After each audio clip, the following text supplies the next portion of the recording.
শীতও পড়ে গেছে আর অ্যানুয়াল পরীক্ষার শেষ, তাই বাড়ির বাচ্চারা মিলে এই ছুটিতে ঠিক করলো ছাদে বসে পিকনিক করবে।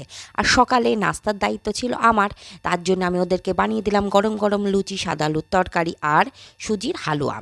এর জন্য আমি আজকে সাদা আলুর তরকারি রেসিপিটা আপনাদেরকে দেখাবো।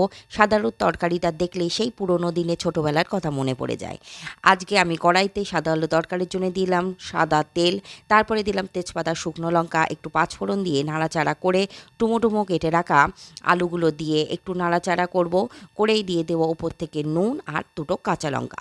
যেহেতু বাচ্চারা খাবে সেই জন্য বেশি ঝাল আমি দিলাম না। এবার আলু থেকে পানি বেরিয়ে আসা পর্যন্ত অপেক্ষা করব। একটু ঢাকা দিয়ে একটা পিঠ ভাজা ভাজা হলে ঢাকনা খুলে এবার আলু সিদ্ধ করার জন্য অল্প পানি দেব। তারপরে ঢাকনাটা খুলে আলুটাকে ওপর থেকে একটু ঘেটে ঘেটে দিয়ে যত পরিমাণ ঝোল রাখবো সেই পরিমাণ পানি দিয়ে ওপর থেকে একটু চিনি দিয়ে তৈরি হয়ে গেল আজকে সাদা আলুর তরকারি। Subscribe please.